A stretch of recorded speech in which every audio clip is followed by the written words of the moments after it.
Boruto chapter 51. The long-awaited chapter, the dark chapter, the foreboding chapter, whatever the heck you want to call it, is finally here. And boy, I'm not ready for this, I'm not gonna lie. I mean, between the conversation that was stated between Naruto and Kurama, the information that we got in this chapter, big pieces of information regarding the Otsutsuki, the Ten Tails, the Divine Tree, something that we are going to really dive into. Boruto's character development from the little snot-nosed brat that was whining, daddy, to what he has become in this chapter, the sacrifices he's willing to make, the things that he is doing. I'm not gonna lie, people, they constantly come at Boruto. You know, if you're a fan of this series, you know what I'm talking about. They constantly come for our neck. They constantly have something to ridicule this series based on their disdain for its anime counterpart. But no, my friends, they can't do that. Not with Boruto chapter 51. Fam, this chapter alongside the latest Dragon Ball Super chapter were so impactful that the official Shonen Jump app blowed up, essentially, basically crashed. The servers and pages were coming up blank from the amount of fandom. I'm just in disbelief, but they could talk shit all they want about the anime. It is what it is. It has its horrible times and good times, whatever. But in terms of the manga, not around me, fam. You're not gonna do it. You're not gonna disrespect, because I've said it for quite some time now, and I will say it once more. The Boruto manga gives off that straight feel of the true sequel, a true spin-off, a true continuation to our beloved Naruto manga. The stakes are higher than ever. The characters are going nuts, like, woo! People, for the one time, y'all ready? Because it's gonna be a big one. Y'all ready? I ain't ready, but you know, it is what it is. Let's talk some of that Boruto manga greatness. Oh man, 2 more months, and this could really, let's get into it. Say we gonna do what we do, no matter how you move, make your move. That's how it be though. I'm just saying, with the setups that we have for Boruto 51, there's 2 months left. 2 months left in 2020, and more than likely, because, you know, Boruto manga chapters, they be giving us a lot. We could either have a crazy-ass days before Thanksgiving, or we could have a crazy-ass days before Christmas with this manga, with possibly the death of Naruto. But I gotta say this, right, before we get into the beat by beat of this chapter.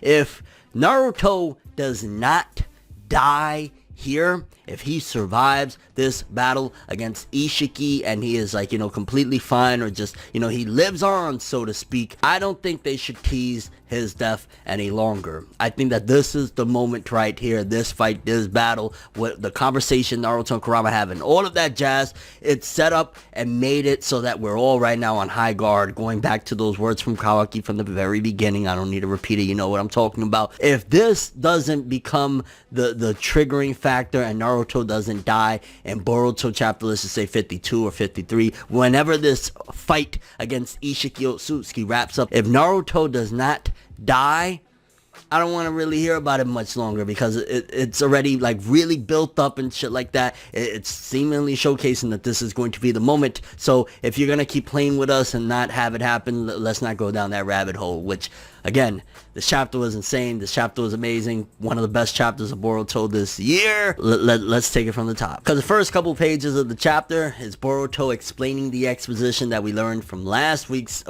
month's chapter. The fact that Isshiki can't kill Boruto. He heard it from trash ass Boro that essentially he is vital to the plans that Isshiki has, so he can't kill him. Obviously he figured that out, of course, at the end of last month's chapter, where he tried to trick Isshiki and Isshiki wouldn't do it. So we have an understanding there, which I feel as though, to be honest with you, certain pieces of information like that in particular was kind of regurgitated throughout the chapter. I get it, other characters need to get up to speed and whatnot, but we could have got like a one sentence thing of people saying, oh shit, so that's what's happening with Boruto. I feel as though they reiterated it over and over again. We get it here, we get it in the Amado section, we get it with, like, there was a few different times where I'm like, Okay, Boruto can't die. I think we get it now. But yeah, that's just a small nitpick from me. But we get more of an understanding because a lot of us were under the impression that the reason why Isshiki will not kill Boruto is because it's against, you know, code. They are on code, the Otsutsuki clan of like, we can't kill one another. But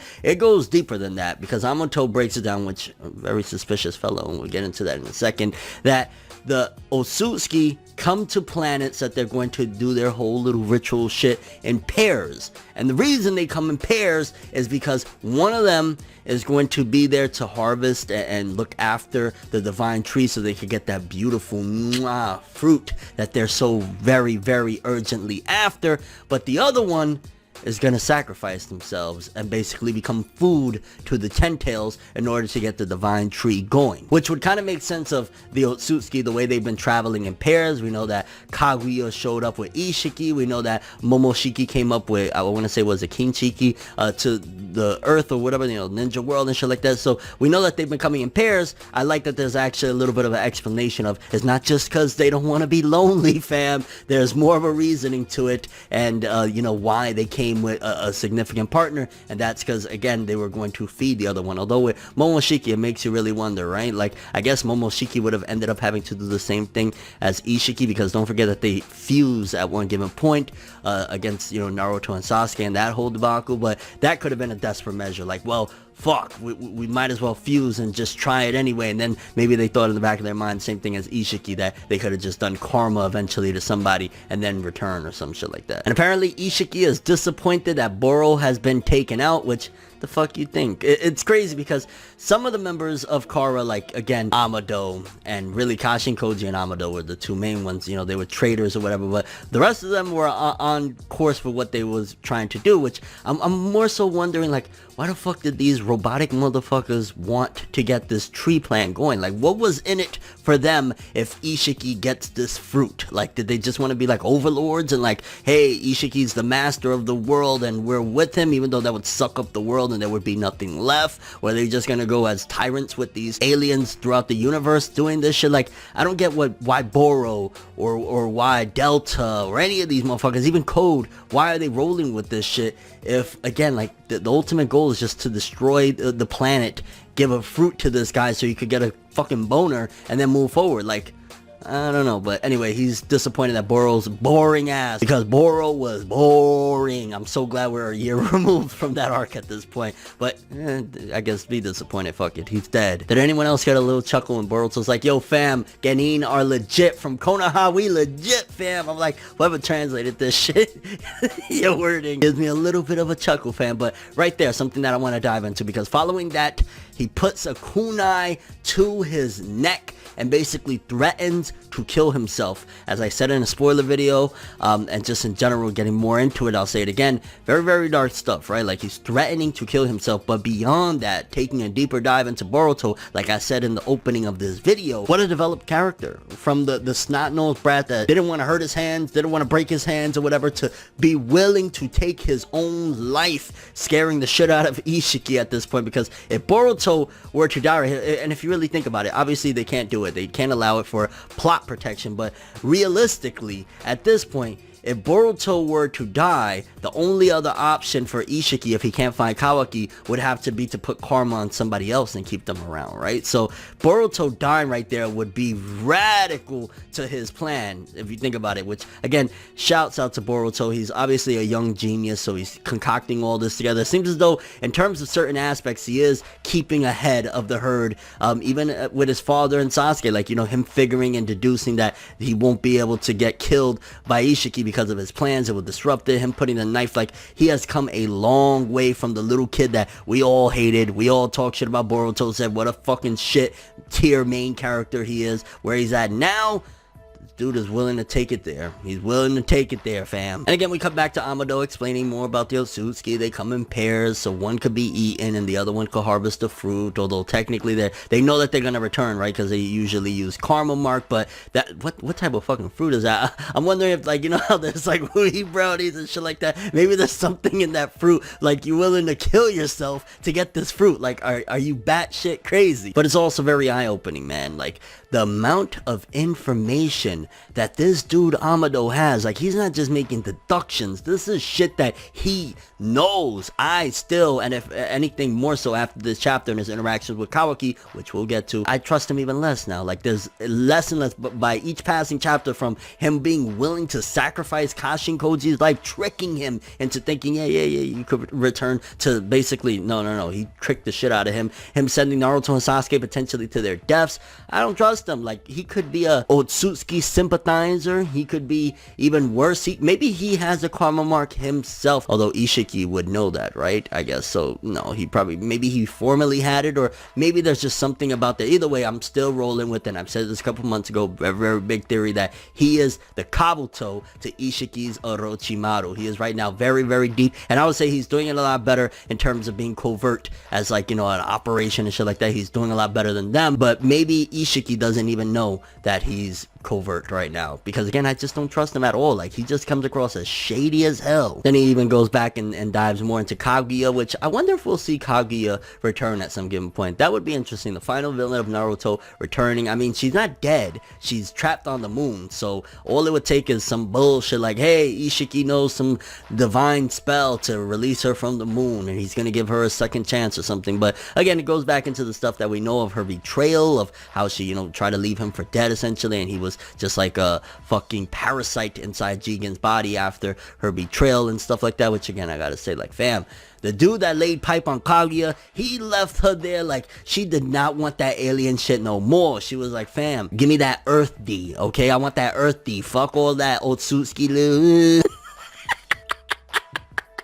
And my god, is it just me, or looking at the Otsutsuki, they really are freaking crazy. Like, Isshiki was essentially, up until this point, up until Boruto finding out that he has a karma mark, basically if Momoshiki and Kinshiki never showed up, he was going to sacrifice himself to that Ten Tails, which is a great callback to when he was speaking to the Ten Tails the one time that we seen him, and he said, don't worry, you'll be able to eat soon. Essentially, he was going to use the karma mark that he has on Kawaki to eventually return, but feed his decrepit Otsutsuki body to the Ten Tails in order to get the divine tree going, which, god damn, again, what is in that fruit? And I'm still wondering, because there's still pieces on the board that were left to, like, wonder what the hell's going on. Like, there's still more Delta robots, right? So there's still technically some remnants of Kara, not to mention Code. Like, I'm still wondering what Code is all about. What is his role going to be in all this? If you think about it, if Amado is technically a traitor, there's still Amado. There will still be Delta, because he'll bring obviously more of the Delta robots back, and Code and Isshiki. So there's still quite a few people that the gang have to face, assuming they survive all this shit, which, hey, they're not all gonna die. They're gonna survive.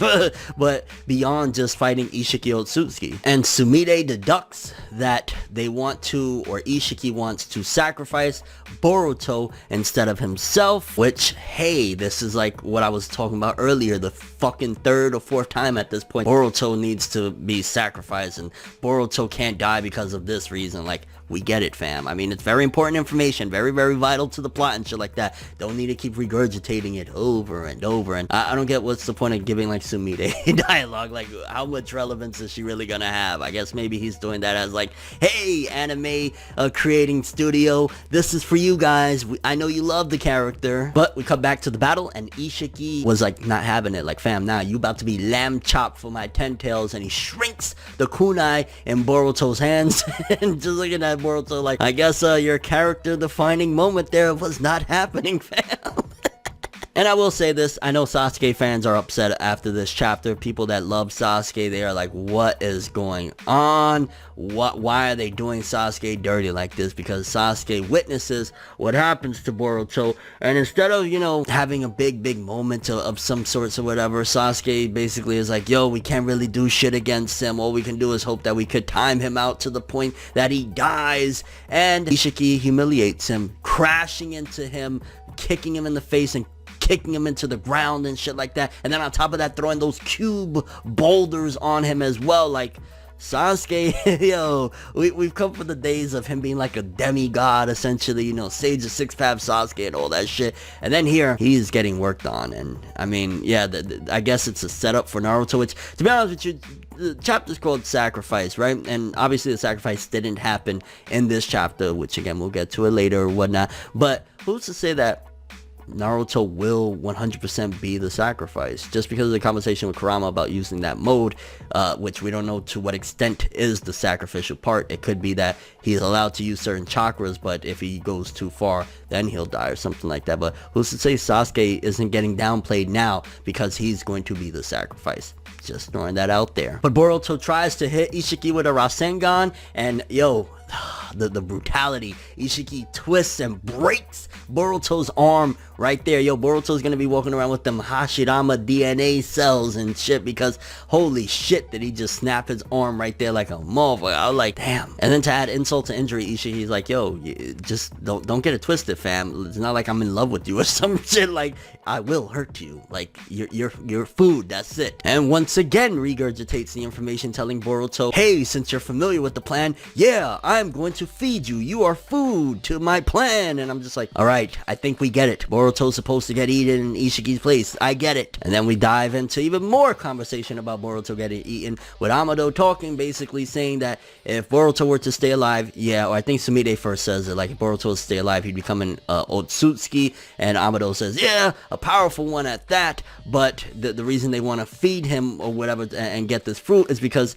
he'll be and he's a young Otsutsuki carrier, right? Like Jigen or Isshiki, even Isshiki now, because remember, Isshiki is not perfect. He had to use the monk body. Like, he would be perfect if he would have had Kawaki's body. Him, you know what I'm saying? He's a decrepit, old, dying Otsutsuki. Wouldn't it taste better if you gave him fresh food, the 10 tails? So essentially Boruto is like fresh meat, which sounds horrible. Ugh. Shikamaru did make a point, and again, I think everybody's throwing shit at the wall and hoping it sticks, especially, you know, this young getting Boruto. But Shikamaru's like, well, if his plan isn't going to stop, like at the end of the day, you can understand the plan, but it's not going to stop Isshiki. So what is Boruto trying to accomplish here? Again, I think Boruto is just like everybody else. He's deducting shit, deducing things as he's going, and trying to put together the best plan possible. Because really, how do you fucking put a plan together to stop this almighty god that is stronger than Kaguya? Like, when Kaguya showed up, Naruto and Sasuke, they could at least attempt to throw hands. They're not. And at the end of the day, again,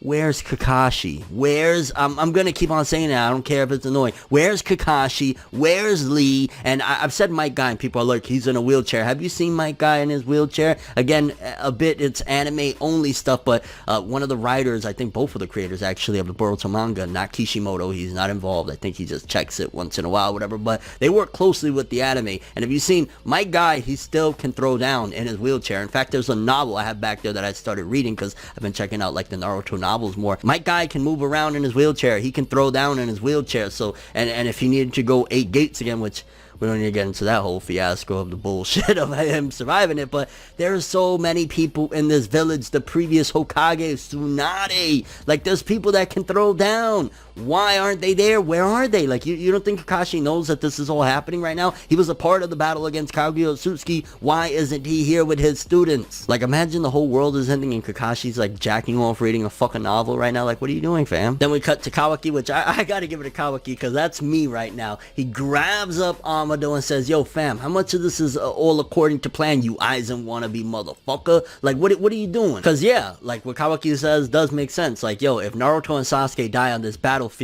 it's curtains for you too, according to, like, you know, your supposed betrayal, right? So why are you chill as fuck? Why are you so calm about the whole situation? And again, I mean, it could very well be like Amado's just some crazy scientist psychopath, or it could be that he's in cahoots with him, or which, at the end of the day, Isshiki going to the village and going to these extents, I think if he is in cahoots with him, it's halfway that Isshiki doesn't know. Like, maybe he trusted Amado dearly, which is why he questioned, like, why would you guys flip on me? I thought we was all on the same page. Amado might be on the same page, but is going through certain measures to make sure that the fruit is the ripest or some shit like that. Like, why is Code still on the same page? And if these are all potentially mechanical beings that were put together by Amado, yeah, why wouldn't Code have flipped with him too? Or Delta, like, he would have programmed them to flip with him too. So some things aren't adding up, and I'm glad Kawaki pulled his card right there, because he's like, is this really your best plan? And that's what I'm saying, fam. Like, maybe you could have called, I don't know, the allied shinobi forces that fought in the war before, because this is at the same catastrophe level. Like, hey, we could have had the Raikage, the like, you know, send a fucking pigeon, or hey, they got cell phones now, right? Call over, like, hey fam, we're about to get decimated, why don't y'all show on over here? Yeah, you know, Gara, A, B, C, D, E, F, G, like, where's everybody at? Like, I don't know if that was the best plan possible. No, I don't think so. But something, again, that adds even more to why I think Amado is a suspicious fella is because he says, granted, I made the best choice possible. Obviously, you don't have karma right now, right? Which means he can't return. It's a slim pickings, but maybe Naruto and Sasuke can do the trick and take him down, but we gotta wait and see. But he goes deeper, and this is where I'm like, yo, this kid is traumatized from what y'all did. You realize that, right? No, you do realize that when he says to Kawaki, is it your powerlessness that's frustrating you, or your grief over losing karma? Which, I'll be honest with you, I think he's playing mind games right there. Like, no, it's definitely him being powerless and the fact of the karma being the source of that power. It's grief over losing the karma that could very well help out. Like, right now, him and Boruto will be able to help out in the battle against Isshiki. I think writing wise, if we take a step back and whatnot, they purposely did this, right? Like, yeah, there's explanations and we've seen and all of that jazz, so kudos to them, but they wanted to take Kawaki out the equation to make it more, give Boruto his shining moments and also set things up for later on down the road. I think that's one of the main purposes why they did the whole thing of Kawaki losing the karma mark for now and stuff like that, because he's essentially useless at this point in the battle against Isshiki, and we've seen how strong karma is. If Boruto and Kawaki were able to use karma together, they probably would have stopped him, but the fact that the way the narrative has been written at this point to exclude Kawaki from the equation, I think that's the reason why, to like make sure Boruto has his moment, also not have the combination, because then, like, yo, if karma, the new bad boy on the block, combined with these two people, basically two Otsutskis on top of Naruto and Sasuke versus Isshiki, aren't enough to take him down, what will? And then the part of the chapter that rattled all of us. We were all just stunned, shocked, just in disbelief, because Naruto is headed back, you know, he's trying to figure shit out. He's running towards, which some of the panels in here was pretty cool. Like, some of them were simple, like just Naruto in his regular Hokage attire trying to figure shit out on the way to the battlefield, or on the way, again, trying to figure out how to hit and take down Isshiki. And him and Kurama have a conversation. I can't talk about it.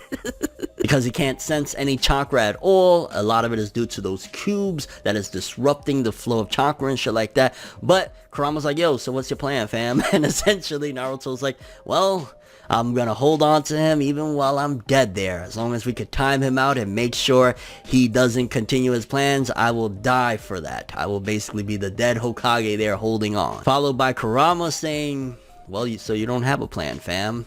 And giving him the option of, so there's this thing in my back pocket, which we'll talk about here right now, of if you use it, it's kind of an ace up the sleeve. The only reason to use it is, well, I'm going to die anyway, so I might as well use it type of scenario. And some people are calling out like, oh, well, why didn't Naruto use this new mode in the battle against Momoshiki? Well, first of all, it wasn't Naruto. The person to point the finger at about this problem of Naruto having this extra technique is Kurama. Kurama's just now telling him this. Kurama was the one that didn't use it in the fight against Momoshiki or in the battle against Kaguya Otsutsuki.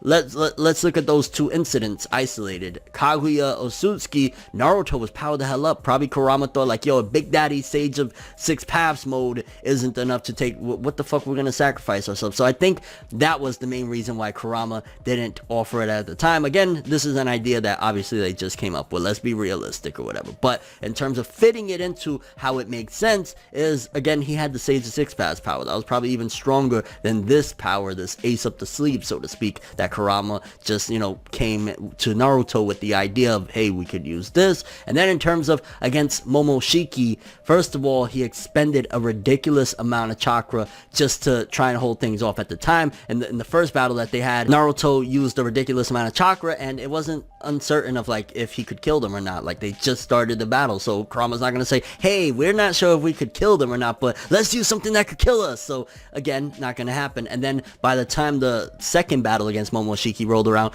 they took a fucking shit ton of chakra from Naruto. They were there for like how long, ripping chakra out of his body, so it probably wasn't even possible then. And on top of that, Kurama doesn't want to die. Kurama dies along with Naruto. Obviously, he supposedly gets reincarnated because of the whole thing of, you know, the tailed beast return after they die and shit like that. But regardless, Kurama it was his decision to give this information. So for people saying, first of all, Naruto's an idiot holding this back, it wasn't Naruto, it was Kurama. And partially, you could even argue, hey, he's a nine-tailed fox. It was his selfish ways. But basically, yeah, if they use this technique for whatever reason, which I hope we get more clarification why, they will die. This is a life or death, and for the moment, Kurama says, yo, do with this information as you will. You let me know, do you want to roll with it? Which, again, I'm wondering, is it because maybe, like, it'll completely disperse all the chakra, and their chakra will go down, and they won't have no more chakra? Like, why does it kill them? Is it that they become a human bomb, similar to what Naruto tried to do against Momoshiki? Then we cut to Isshiki talking shit. It's only a matter of time till everyone is dead anyway, and bam! Naruto kicking in the face. Every time Isshiki gets a little slapped up and shit, I'm fine with it. I'm happy. Like, yeah, get that motherfucker. Fuck Isshiki Otsutsuki. But Naruto comes clutch, bam, with a little bit of a kick, which, once again, poor Sasuke, man. Like, Sasuke, this chapter especially, he just got kicked into the ground, and they called it a day. Like, yeah, that's Sasuke's fate for the time being. Like, shit. And I don't know about you, but I kind of found it pretty freaking hilarious when Boruto warns Naruto, like, Dad, you'll die, leave. Like, he's the Hokage. He's a billion times more the shinobi you'll ever be. The only thing is that Isshiki doesn't want to kill you, but he will torment you. He'll break every ligament in your body. So I found that pretty hilarious. Yeah, I get it. It makes sense in terms of, like, he won't kill me, but he will kill you. But he's a better shinobi than you by a billion. He's the Hokage. Shut up, little shit. And this little dialogue right here is, again, that makes me wonder. Amado is in cahoots. Isshiki don't know it because he's, like, willing. Once again, he says, hey, the offer's on the table. I'll spare you guys for now if you give me Kawaki's location. Why would he need them for Kawaki's location so badly if Amado is already, you know, there? Amado knows where it's at. So it could be that, again, Amado didn't really betray Isshiki. Amado just came up with the best strategy, easiest way to get Kawaki to him. Because, again, the whole thing is Isshiki can put another karma mark on him. So Amado, maybe for his own particular reasons, is working with them. Maybe he saw them as a threat, and this was the easiest way to get Kawaki back to Isshiki. Or again, make something riper or some shit regarding the whole fruit. And that speech, in about 15 years, when Studio Pierrot gets around to making the anime version of this, oh, when Naruto tells Kurama's like, yo, are you ready, Naruto? And Naruto's like, since the day I became Hokage, no. Since the day I thought about becoming Hokage, I was ready to make the ultimate sacrifice. Just talking about it. No, not our boy Uzumaki. Fuck you, 2020. Urgh. And we see a glimpse. It's still shadowed out, which makes me wonder what's up with that. Is it just because they want to keep the surprise for next chapter or whatever? But we see, like, the back of Naruto. He has, like, these big freaking, you know, like the nine tails and shit. Looks really, really sick. We see, like, him hidden behind smoke, a piece of his face. He got more and thicker whisker lines on his face, and the ultimate sacrifice. I'm not ready, fam. You see Sasuke like, hey, I'm getting up for this purpose right here, just to be in shock at Naruto's greatness. Other than that, I've been having my ass kicked. Yeah. And I just had this thought. If Naruto dies right here, he won't be reunited with Pervy Sage. Even more things to be sad about. Honestly, this chapter was immaculate. Boruto in 2020, this is probably the best year this manga has had, period. Like, no, it is definitely the best year this manga has had ever. Like, this was just a godlike chapter. I know there's some people that are upset. They don't want their boy Naruto to die. I am right along with you, but that does not deteriorate the quality of what we've witnessed. This definitely feels like Naruto's true continuation, and I'm curious what you guys think. First of all, is Naruto going to die? That's the biggest question. Is he going to die? Why is this technique going to kill him exactly? What are your thoughts on what the design is going to look like? Because again, it was kind of hidden behind smoke and fog. Are you upset about Sasuke kind of just being played in the background and getting his ass kicked? What are your thoughts on Amado and his betrayal? Like, do you really think he's working, or is he like a triple agent and he's working for himself or some shit like that? And your overall thoughts and expectations for the Boruto manga with chapter 52 and beyond. I ain't gonna lie, this was a chapter for the books, and the next chapter 2 is going to be really fucking tragic, and I'm not ready. I'm not ready. No. Not Naruto. Why? No. But that's all I have for this one. Thanks for watching. Hope you enjoyed. If you liked anything I had to say or enjoyed the video, drop me a like. I'd greatly appreciate it. And if you want more from me, make sure to subscribe. Follow me on Twitter, Instagram. Hit that bell to get all notifications. And if you want to follow any of my other social media, links are in the description below. I'm ForneverWorld, and as always, people, have an awesome day. And remember the golden rule: anime and manga for life, boy. Have an awesome day. Peace and 2020. Come the fuck on already. Fuck you. It's not like that.